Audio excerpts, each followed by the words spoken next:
Bhim army की समाजसेवी और मानवतावाद अम्बेडकर नीति से प्रभावित होकर लगातार सैकड़ों की संख्या में भीम आर्मी का दामन थाम रहे लोग। नमस्कार, मैं दिवस साहू और आप देख रहे हैं जे न्यूज़ 24। देश में एसटी, एससी, ओबीसी और माइनॉरिटी पर हो रहे अन्याय और अत्याचार के खिलाफ एक संघ भीम आर्मी ने संघर्ष कर रहा है। यह भीम आर्मी सामाजिक, आर्थिक और राजनीतिक न्याय को पृष्ठभूमि बनाकर समाज सेवी के रूप में कार्य कर रहा है, जिससे प्रभावित होकर अल्पसंख्यक समुदाय के सैकड़ों लोगों ने लगातार भीम आर्मी का दामन थाम रहे हैं। भीम आर्मी का यही समाज कल्याण और मानवतावादी विचारधारा देश भर में अपना एक अलग स्थान बनाने का सबसे बड़ा कारण है। कल फिर से सैकड़ों की संख्या में भीम आर्मी एकता मिशन में शामिल होने सारंगगढ़ भिलाईगढ़ में उपस्थित हुए लोग और भीम आर्मी के साथ कंधा से कंधा मिलाकर साथ देने का आश्वासन दिया। और साथ ही भीम आर्मी ने भी अपनी संबोधन में ये अहम बात कह डाली। आइए सुनते हैं क्या कहा। चे गवेरा जी, उन्होंने कहा था कि मैंने कब्रिस्तान में उनके भी कब्र देखे हैं जिन्होंने सिर्फ ये सोचकर संघर्ष नहीं किया कि अगर हम संघर्ष करेंगे तो मारे जाएंगे। मतलब अगर हम संघर्ष करेंगे तो भी हमारा कब्र बनेगा, नहीं करेंगे तो भी हमारा कब्र बनेगा। मरना सबका तय है, तो आपके हाथ में है कि आपको समाज का काम करके, मानवता का काम करके सबके हृदय में जीवित रहना है या इस नश्वर शरीर के साथ आपको मरना है। ये आपके हाथ में है। अब चलो भाई हो, अभी सबके सब अपन अपन बात रखी। समय तो पट छत्तीसगढ़ी हो तो मैं छत्तीसगढ़ी में अपन बात रखूं। जमे गरा पहुंचे हुए मोर दाई बहनी हो, मोर महतारी हो, मोर उम्र दराज में बड़का मोर सियान हो, सब बढ़िया हवा ना, सबके स्वास्थ्य बढ़िया है, घर परिवार कुशल मंगल, मोर महतारी मन बढ़िया हो, हमारा आदरणीय पास्टर वही मन सब बने बने हवा। आप मन के सुरक्षा में अगर कोई कमी है तब भी मारने वाला लड़का दहो सटका धर के आगू में पड़ा जा फिर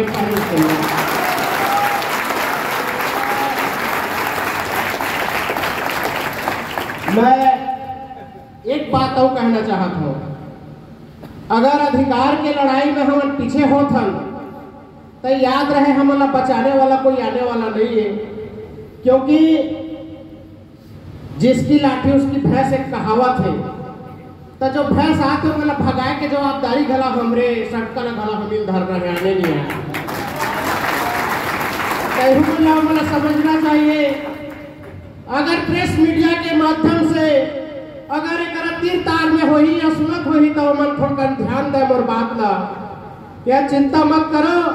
चाहे उर्दू में समझो कि मराठी में समझो कि हिंदी में समझो, छत्तीसगढ़ी में समझो या अंग्रेजी में समझो, हर भाषा में समझाए के जवाबदारी भीम आर्मी के और मसीही भाई के ऊपर कोई नहीं कर खड़े नहीं।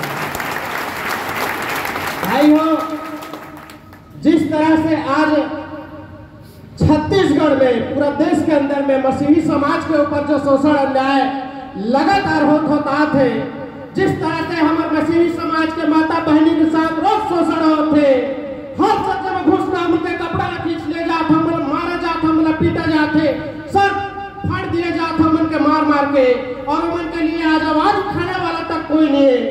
लेकिन एक चीज आप मला समझना पड़ी कि ये शोषण आखिर होत काबर है, ये न्याय होत काबर है।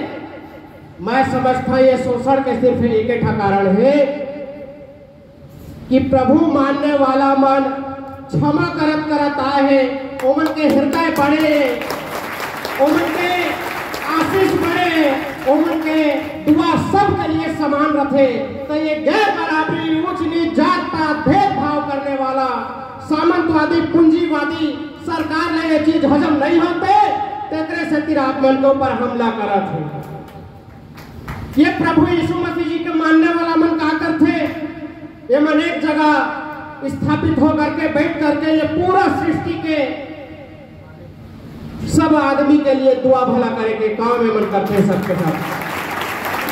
अगर ये करना गलत है, अगर सबके लिए दुआ मांगना गलत है, तो मैं कहता भाई आई लव जीसस, चलो भाई एक बार हमला करके दिखाओ मेरे को। सबके लिए दुआ तो हम निरंतर कर दो, लेकिन साथ ही साथ अगर दुआ करने वाला मन ही सुरक्षित नहीं रही तो मन कर ही कैसे। तय सुरक्षा की जवाबदारी जिम्मेदारी आपके और हम सब के। सोचो, भारत के संविधान अनुच्छेद 25-26 उठा के पढ़े, जो मूल अधिकार है, मौलिक अधिकार हमला प्राप्त है, जे अधिकार हमन पैदा उठन पेट से तबे से हमला शुरू मिल जाते, वो हमार मौलिक अधिकार है। और ये मौलिक अधिकार में कोई भी धर्म ला माने के आबाद रूप से आचरण करे के आजादी भारत के संविधान अनुच्छेद 25-26 दे थे। और ये कुछ आदमी मन ये कहते कि भाई हमन गलत करत थे, धर्मांतरण के नाम से आप मन पीटे जाते, धर्मांतरण के नाम से हमार कोई बहन ला सताया जाते, कोई चर्च चलाने वाला सताए जाते। लेकिन ये चीज हमला भली भांति ज्ञात है कि जिस तरह से वो मन के दमनकारी नीति सबके ऊपर बरसत है, आज सबला एकजुट होने की आवश्यकता है। मुसलमान ला भी पढ़ने वाला लाठी वही है, दलित ला भी पढ़ने वाला लाठी वही है, पिछड़ा वर्ग ला भी पढ़ने वाला लाठी वही है, और हमारे बहन बेटी महिला ला भी पढ़ने वाला लाठी है। जब SC, ST, OBC, converted minority सब भाई बंधु ला पढ़ने वाला लाठी है के तब हम कहे के तो गारंटी के साथ है कि इलाज भला हम के एक है झूठा नहीं। और जिस तरह से एक ही चीज इलाज है, तो वो इलाज तो हम मन करना पड़ी। हम एक दूसरे को ऊपर मरहम नहीं लगावे तो कौन ही हमन के लिए खड़ा हो।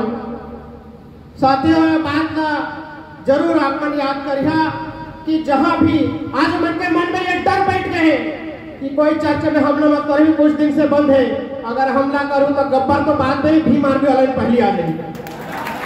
एक बात उनके जहन में घूम के है, इसलिए ये हमला कुछ समय के लिए रुके हैं। लेकिन आप मन बताओ, का भीम आर्मी वाला मन हर जगह हर समय 24 घंटा तैनात रहा आप मन के सुरक्षा में, ये चाहत होगा? चाहत है कि नहीं चाहत? तो हाथ खड़ा करके बताओ। और अगर चाहत हो तो मुझे बताओ, हर एक गांव में भीम आर्मी होना चाहिए कि नहीं होना चाहिए? हर एक जिला में भीम आर्मी होना चाहिए कि नहीं होना चाहिए? हर एक ब्लॉक, तहसील और पूरा छत्तीसगढ़ और भारत में भीम आर्मी होना चाहिए कि नहीं होना चाहिए? और अगर होना चाहिए तो उठा लो ये नीला कफन, हमारे कफन समझ के चलता कि जगह हमारे आदमी को पर जाए अत्याचार होगी तो लाठी, जेल, डंडा, गोली सब खावा, एक कफन न बांध के हम चले के लिए तैयार हैं। ये विश्वास आपको दिला के भीम आर्मी के जनता साथी में ये करा संघर्ष करने वाला जनता भी हमारे भीम आर्मी के साथी में जो आप लोग देखा था, हमारा आदरणीय संतोष निराला जी, आदरणीय दिनेश हजार जी बड़े भैया हमारे, और हमारे आपुर बंजारे भाई जी हैं, और हमारे सुशील आनंद भाई जी है, अमन अम्बेडकर भाई जी है हमारे, और हमारे विजय सोनवानी भाई जी है जो यही से भट गांव से है, और तमाम हमारे भीम आर्मी के कार्यकर्ता जो आज ये कार्यक्रम में उपस्थित है। और साथ ही साथ एक जत्ता भी बैठे हमारा आदरणीय पास्टरगढ़ जेमन मानवता के पाठ पढ़ाए के काम हर चर्च में करत है। मैं उस सबो झनला हृदय से आभार व्यक्त करत है कि प्रभु के आशीष सब देने के काम आप करत है। मैं ज्यादा तो अपन बात को नहीं रखना चाहता हूं, लेकिन जात जाते एक चीज जरूर कही, अधिकार के लिए हमारा सब झला लड़ना पड़ी। एक दमनकारी नीति छत्तीसगढ़ में सरकार फिर लेके ऐसा है, वो काहे स्मार्ट मीटर सबके घर में लगा तो ही सब देखा तो ही, ये कोई एक घर के समस्या न है। ये हमारे किसान, मजदूर, वंचित, शोषित समाज का गरीब करे के नया तरीका लाने सरकार है। स्मार्ट मीटर लगाते जे मन के पुराना बिजली बिल 5 से 10 हजार है, वो मन के बिजली बिल 80,000, 50,000, 1 लाख रुपया आते। जे मन के घर में स्मार्ट मीटर लगाते हैं, हाफ बिजली रेट में जे मन के 50 रुपया बिल होत रही से, 100 रुपया बिल होत रही से, वो मन के 3 से 4 हजार बिल आता हुआ है।